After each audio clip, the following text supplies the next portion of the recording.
Yo, what is going on, y'all? I'm Cavell Anderson, and we are back with another Veve and Ecomi video. In this one, we're going to be going over some big news and updates that actually dropped in a recent interview, and we're going to be going over some interesting things that I haven't really heard anyone talk about. Like, it's like no one mentioned these things, and it's like huge.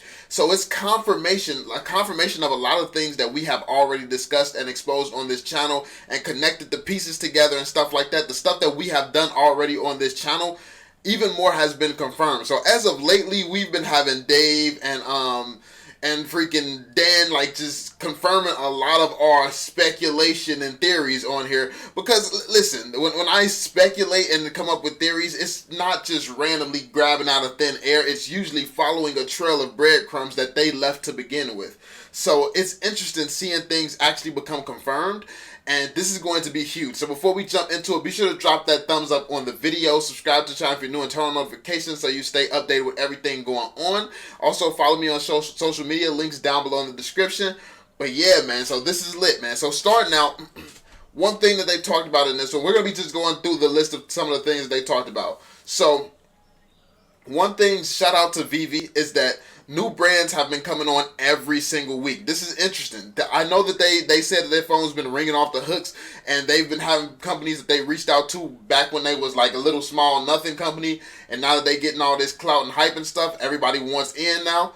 And like that's got to be the best feeling, man. I love it. I love how these guys saw the vision before everyone else did, and now that it's becoming popular, the companies are finally starting to see the vision. And that's one of the things that I don't really like about big companies. They just take too long to get stuff done. It takes too long for them to wake up to what's modern. It reminds me of kind of like the school system, like still teaching stuff from 10 years ago that does not apply these days. Like taking a business course in school, it's like yeah, by the time you get through with them 4 years of business, you're behind 4 years in business. So it's weird. It's weird how the world works that way. But yeah. So shout out to them for the new brands, constantly getting new brands, getting new deals closed. That's huge. That's very, very big for Veve. Next, he actually confirmed that there will be multiple drops every week. Now, we already knew that there was going to be multiple drops, but he went into a little bit of detail. So he said there's going to be drops Thursdays, and he said there's also going to be there's going to be drop Tuesdays. So Tuesdays and Thursdays. And he said it's going to be, obviously, once they start rolling these out, it's going to be based on how the app is going, how the experience is going and stuff like that. So it's not necessarily coming soon, coming immediately. We don't know when it's going to come. It's going to come when it makes sense for it to come. But yeah, Tuesdays and Thursday. Also, on drop days, he said there's a chance that we can be seeing some double drops. So 2 drops on Tuesdays and 2 drops on Thursdays, which is going to total out to 4 drops a week. That would be insane. Like 4 drops a week. Do you know how fast that the tokens are going to burn at that rate? Like, so I'm very excited to see that. I'm very excited to hear that news. So that was big. Let's see what else. And then he talked about the diversifying brands. So basically, if they drop one car brand in a week, they're not going to drop another car brand. They're going to maybe go to an anime, or then they're going to go to a sports. Like they're going to do a variety of drops. So every single week, a different fan base is getting what they want to get, like getting something to be excited about. So that's huge. Then they said sellers can buy. So basically, they're setting it up so they can get into a position where sellers can basically buy something and then sell it the next day for 10x, 10 times what they paid for it and stuff like that. They want to see businesses made using Veve. This is not one of those platforms where it's like, oh, we just want people to buy our products. We want to be the only one benefit. No, they're setting people up in a position to where you can buy up some stuff and just to flip it. Like you can totally flip it. Like this is part of their plan. They want flippers in the community. So that's very, very big as well. I think that's super huge. Next, they touched on how Veve was built for mass market, wider audience. Like this was built for like tons and tons of people, like hundreds of millions of people and things like that. So, well, not technically built like this, but obviously that's the plan in the future. Like this is what the design that they've been keeping in mind. This is going to be attracting a wide audience, which we already spoke about. We talked about that. We talked about how big this world is going to be, how big Veve can actually be because of all the different brands and licenses that they have. So it's insane. Next, they talked about the MTL license for Omi to fiat.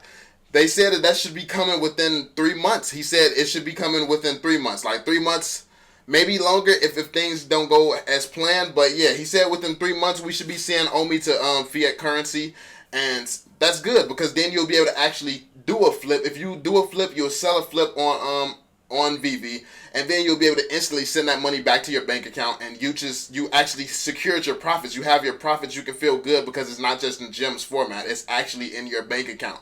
So that's going to be game changing because then people are going to just come in, use the app. It's going to be those people who are strictly here to just buy stuff up fast and sell it. Like, it's going to be those people that's just here to keep flipping profits. And I mean, that's cool. I mean, there's a place for them as well. But yeah, I think Veve just touches on so many different aspects this is what part of the reason it's amazing. He also talked about how he couldn't speak on the Veveverse burn rates. So, but then at the end of this video, we're going to get into something. We're going to get into something pretty interesting because he said, like earlier on in the interview, that he can't speak on the burn rates. And then he gave away some big news regarding the Veveverse. And just know, if you watch my videos, your boy was right. I mean, listen, I don't want to brag, but yeah, you know what I'm saying? Your boy was right. But yeah, we're going to get into that towards the end of the video. Then he said it's under 25 people in the company right now.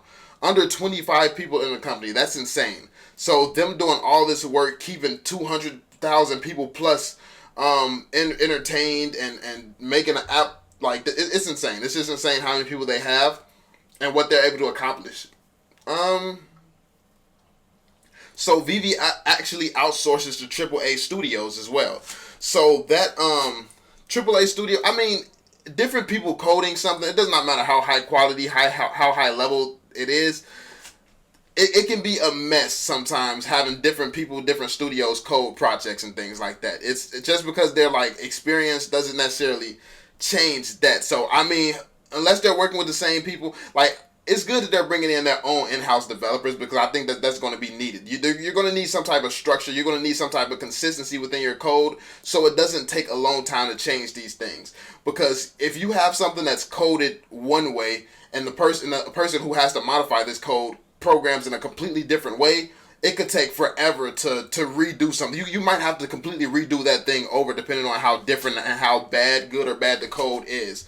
So yeah, the fact that they outsource everything, concerning, but I mean, they are getting some in-house people, so that's good. And he also did say by the end of the year they should be up to 40 or 50 people. So they're planning on doubling their staff team right now, and hopefully that's going to be a lot of developers. So they have their own in-house developers. So yeah, we don't see them outsourcing and having a bunch of different types of code there because I don't think that's good for productivity wise. I don't think that's good. It's good to just get something out there, but at this current stage, they need consistency within their project so they can get stuff fixed super fast. Because that's probably why they take so long to do everything. Like these changes with the marketplace, you can spend hours digging through code trying to figure out how a programmer made something work because they did some weird workaround to make something work real quick. And for that developer who did it, that's something that he's used to doing, so he would find that in a second. He knows exactly what he did.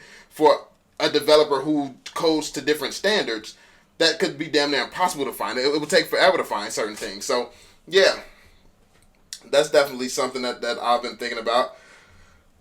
Physical item drops. He's actually confirmed that there's going to be physical item drops, and then there's going to be some partners where you get the physical item and then the digital one comes with it. So you'll literally have to go certain places, pick up a physical copy of something, and then you'll get that item on the Veve app. So that's interesting because you actually get to go to these stores. Like maybe they're selling something at a GameStop. You go and buy that at the GameStop, then you get it in the app. That would obviously be some type of like super rare, ultra rare or something, like something that you can only get by accomplishing something in the real world. I think that's huge, and it's going to sell for a lot once it makes it onto the Veve app because there's only one way you can get that, and that's by actually going out and getting that. So yeah, I think that's big. They said the Veveverse will be developed on Unity. That's just like the standard. Unity is one of the standard game engines used for games. So I mean, Unity, that's not surprising. Basically, they talked about how OpenSea is eBay and Veve is Disneyland for NFTs. So It's just the difference of people always talk about, oh, Binance. What about Binance? How they going to compete with Binance NFTs? How they going to compete with OpenSea and stuff like that? Two completely different things. Like one of like they are considered eBay. Like these are like eBay's. Veve comes with an entire experience. They come with an entire experience and a lot of stuff that you can do to actually interact with your NFTs. You if you buy something from these other platforms, you just buy it and you're holding it. This with Veve, it's a whole 3D world. You can jump into the Veveverse eventually, things like that. It's so much more to Veve. It's not just eBay. So I like that comparison. Being the Disneyland of NFTs, I like the comparison he made. He also confirmed customizable and upgradable NFTs, which he's done that already, but it's just nice to hear him talking about it and really confirming that again. Then obviously the customizable showrooms, like all the customization features. And this, obviously, these features are not going to be free. You're going to have to pay for these things to upgrade and customize and stuff like that. So I'm excited for this because that should be burning more Omi.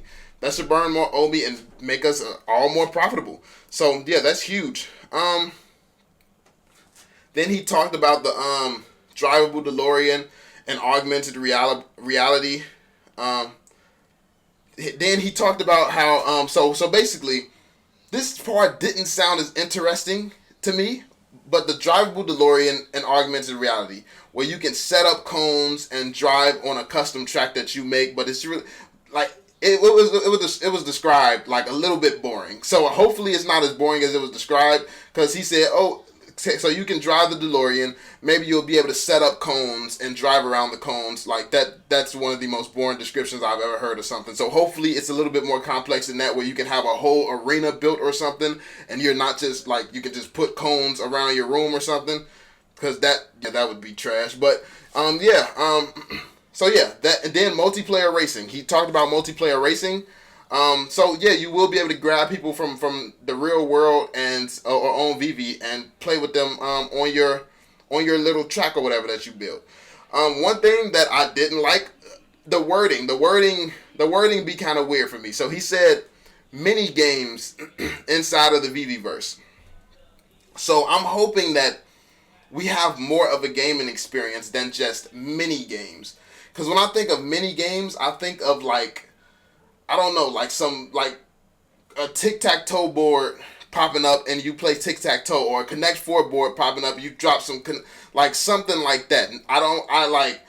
When I think of Veveverse, I'm thinking of you going around hunting for Pokemon and stuff like that, like a real gaming experience. So I'm hoping more so that there is one part of the Veveverse that we're going to talk about towards the end of the video that I really did love to hear. But as far as the gaming aspects, I feel like we need more. We need more gaming aspects. We need a little bit more complexity when it comes to these gaming aspects. So mini games is cool to start out with. Hopefully there is a plan for a bigger, more immersive gaming experience. So yeah. Then he said renting NFTs like cars. Like so renting NFTs, you're gonna be able to like rent out your NFTs to people. That's insane right there. So you're gonna if you buy up all the cars that come out and you just rent those people will be able to pay rent on these cars and drive your cars around, and you'll be able to get paid from your vehicles. That's insane. That's actually sick that you can charge people to use your NFTs. So I think that's huge. That's huge. That's another way for you to be profitable. That's a huge way for you to be profitable, just buying stuff in Veve. So that's another avenue of passive income. That's passive income right there. You buy the DeLorean, have somebody driving the DeLorean, renting it from you, and you're getting paid like off of one of your assets. So that's huge. Video features. Like he said that video features are on the way. They've been in the works. I'm excited about video features because when I think of video features, I see what people are doing with the pictures, like fighting Batman and stuff like that, having Batman standing on top of their kids and stuff. I've been seeing all types of creative stuff being done with that. One thing that's huge in this generation, as you all probably know, is TikToks. I'm thinking TikTok. When I hear video features, I'm thinking TikTok with NFTs. That would be absolutely huge for this project. So TikTok with NFTs would be insane. Then they talking about how we may have the Veve app for smart TVs, where you can kind of bring your NFT space to the real world in different ways. So I mean, Veve app for smart TVs, interesting. Apple fees, the Apple fees are being addressed. You know how basically if you're in the UK and your money is worth more than America, you have to pay like basically it's $1 in your currency and $1 in the US currency. So basically you're paying more than $1. Like basically if the price is not even. It's not even. Like they're charging you $1 in your currency when it should be more like what, like 80 cents or something like that in your currency. I don't know. So basically that's what they're talking about is being addressed. They're in talks with Apple to fix that. They talked about Veve moving to a new chain where they'll implement blockchain history and give users the full access to their NFTs. So if you don't know this, we do not own our NFTs right now. It's being held in like a special wallet until they get on a stable blockchain where it the blockchain that they're going to be on, the blockchain that they're going to run this platform on and run Veve, like for now, it's just like this is the beginning stages before it becomes like full on NFTs on the blockchain. And that's what a lot of the haters try to spread hate about. They're like, oh, we can't even find these NFTs on the blockchain. They're not real NFTs. Not understanding how early we are in our NFT project. Like, we're super early in a project to the point where that's not even fully sorted just yet. But it's going to be sorted. It's all part of the plan. And if it wasn't going to be sorted, they would not have all these premium licenses that all the other competition can't really get. So, yeah.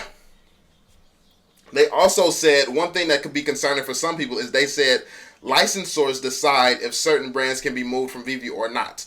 So there could be, they said for the most part all their brands are understanding the impact that NFTs is going to have. So they're loosening up with their licenses and agreeing to certain things.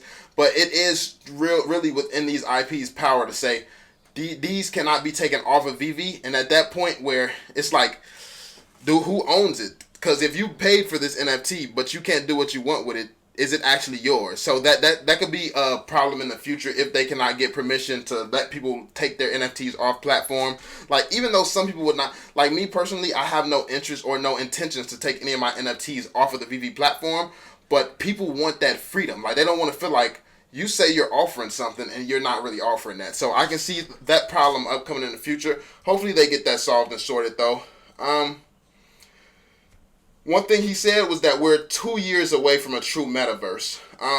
And basically what that means is like, let's say you buy one NFT on Veve, you buy one NFT somewhere else. Somewhere else has some NFTs. Can we see those two NFTs in a world together, in some world together, where you have multiple different, like 3 different companies with 3 different types of NFTs and you put them all in one world? He said that because of licensors, especially with premium licenses, because of all the rules and stuff and how new this is, we're some years away from that. But that is ultimately the goal. He said that that's where it's heading. Next, he said Disney is the biggest licensor in the world. Disney is the biggest licensor in the world, and let me just add, there's a lot of evidence pointing to the fact that Veve has Disney. But we're not going to get into that. The next question that's going to cause more speculation is he was asked, what license have you not been able to obtain that you would want to obtain? His response was, there is no license I haven't been able to obtain. There is no license that he wants that he hasn't been able to obtain. So if you're a collector, if you're building a platform for collectibles and the 2 licenses that you would want is Disney, is Marvel, all of that and everything that comes with Disney, and Pokemon. These are 2 of the most speculated brands on Veve. These are 2 of the most speculated brands, and a lot of the leaks and stuff, a lot of the hints and stuff are towards some of these licenses. So he's basically just confirmed that any license that they have wanted, they have been able to get. So if they don't have Pokemon, that's saying that they don't want Pokemon. Obviously they want Pokemon. There's footage of them saying that they want Pokemon. So I can't remember which interviews I'll be seeing this stuff in. They have literally said they want Pokemon in the future. They want to release Pokemon in the future. Me personally, I think that even when they said that, they already had it. But they have said that, and then he just said there's not any license that he don't have already that they wanted. So, hey, I mean, take that how you will. Me personally, I think that they're just dropping a lot of gems now without just coming out and saying certain things. I think they're dropping a lot of gems and dropping a lot of information. As you all know, we dig into it, and we've been proven right a lot on this channel. Basically, the majority of the things that we have speculated has been coming true as of lately, has been proven to be true as of lately. The best part, one of the best parts that I've saw, the Veveverse, you'll be able to purchase land and build. That's confirmed. So you're going to be able to purchase your own buildings and stuff like that and build your own stuff on the Veveverse. It's going to cost, of course. And yeah, but you're going to be able to build your own places. He 100% confirmed that in this video. I love to see that. I love to hear that from him. And yeah, that was insane. So shout out to him for announcing that. We're going to have a whole economy within the Veveverse. So we're going to be able to make money using the Veveverse. Well, I don't know how it's actually going to work. I know you're going to be able to pay for your own space and build something out. I don't know how the revenue split is going to be with that, though. I don't know if Veve keeps all that money and just burns it all, or just adds that to buybacks and burns and stuff, or if you're going to be able to make the money off of your, like, from what I'm hearing, you can rent out, because you can rent out vehicles and stuff like that. I'm assuming if people are paying to get into your establishment or something, you're going to get paid for it. So yeah, we don't know too many details, but he did explain that you're going to be able to build your own world. Last but not least, he was talking about Ethereum and Layer 2 being the future, and they're going to be moving from GoChain. GoChain is not where they're going to continue and stay at, so they're going to be moving from GoChain. So yeah, he talked about Ethereum and Layer 2. So that means they're probably going to move to an Ethereum based platform or blockchain. So that's interesting. And when you think of Uniswap, they did Uniswap it and talk about Ethereum a lot with Uniswap. So I think that we're going to be seeing them somewhere involved with Ethereum. And one thing that's interesting about that is everybody's been talking about this Gary Vee post going on, why he's talking about Ethereum. If Gary Vee is talking about Ethereum, then just announced that they're looking at Ethereum and Layer 2 and they believe that that's the future. Listen, I'm just seeing a few connections there, but that was pretty much it, y'all. That was everything that was covered in that video. It was a lot of information, a ton of information. I liked it all for the most part. I definitely enjoyed it. It was a lot of leaks, a lot of information that some of the stuff we knew, some of the stuff we were speculating, and it's 100% been confirmed now, so that was great. But yeah, let me know what you all think in the comment section down below, man. That was pretty much it. Hopefully you all enjoyed this video. If you did, be sure to drop that thumbs up. Subscribe to the channel if you're new. And I'm going to catch y'all on the next one, man. Peace out, yo.